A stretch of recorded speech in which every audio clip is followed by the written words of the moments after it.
তাকে প্রথম দেখাতেই বেশ ভালো লেগেছিল। ইচ্ছে জেগেছিল তাকে নিয়ে সারাটা জীবন কাটাবো। মোহনের রাজ্যে বানাবো ছোট্ট একটি কুঁড়ে ঘর, আর সেই রাজ্যের রানী থাকবে আমার এই মহারানী। তার নামটাও জানা ছিল, তাই নিজের মধ্যে থেকেই তাকে এই মহারানী নামটা দিয়ে দিয়েছিলাম।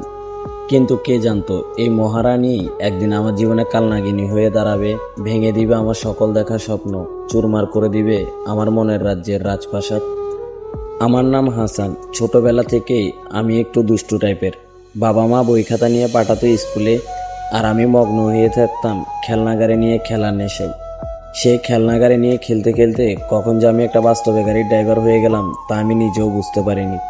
ছোটবেলায় ওই খেলনা গাড়িটা নিয়েও খেলতে ভয় পাইতাম, যদি খেলনাটা ভেঙে যায় মা বকবে। আজ বাস্তবে এত লাখ টাকা দামের গাড়ির ড্রাইভিং সিটে বসে নিজের জানটা নিয়ে খেলতে একবারও ভয় পাই না। পেশায় ড্রাইভার ছিলাম বলেই আমার মহারানীটাকে হারাতে হয়েছিল। 8 বছরের রিলেশন ছিল তার সাথে। তাকে যেদিন হারিয়ে ফেলবো সেদিনও তার সাথে প্রতিদিনের মতোই কথা হয়েছিল, কিন্তু সেদিন আমি একটা বারের জন্য বুঝিনি আজ আমার এই মহারানীটাকে আমি আমার লাইফ থেকে হারিয়ে ফেলবো। কি গো জান, এত শব্দ শোনা যাচ্ছে? বাড়িতে কি কোনো অনুষ্ঠান চলতেছে নাকি? হ্যাঁ, আজ তো আমার চাচাতো বোনের গায়ে হলুদ। কই, আমাকে তো বলো নাই। তুমি তো আমাকে সব কথা শেয়ার করো। আসলে সব হঠাৎ করে হয়েছে তো, তাই বলার সুযোগ পাইনি। আচ্ছা জান, এখন রাখলাম। আজ একটু খুব ব্যস্ত থাকবো। তুমি ভালো থেকো, নিজের খেয়াল রেখো। আচ্ছা ঠিক আছে জান, আমি রাখলাম। বোনের বিয়েতে জমিয়ে আনন্দ করো। সেই রাখাতে তার সাথে আর কথা হয়নি। সেদিন থেকেই তার সিমটা অফ। বুঝতে পারিনি তার সাথে কি হয়েছে। মাস 2 পরে আমার এক বন্ধুর কাছে জানতে পারলাম সেদিন তার বোনের নয়, তারই গায়ে হলুদ ছিল। তার বাবা মা নাকি বলেছে আমি পেশায় ড্রাইভার, আমাকে তারা মেয়ে দিবে না, তাই কোনো এক প্রতিষ্ঠিত ছেলের হাতে তাকে তুলে দিয়েছিল। সে চলে যাওয়ার পর ঘুরে গিয়েছিল জীবনের চাকা।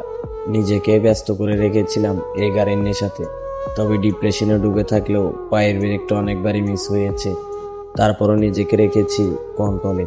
আজ খুব মনে পড়ছিল তাকে, তাই তার অতীতটা একটু ভাবছিলাম। হঠাৎ করেই যেন কেউ একজন ফোন দিয়েছে। হ্যালো। আমি হাবিবা বলছি। তোমার সাথে আমার একটু কথা আছে।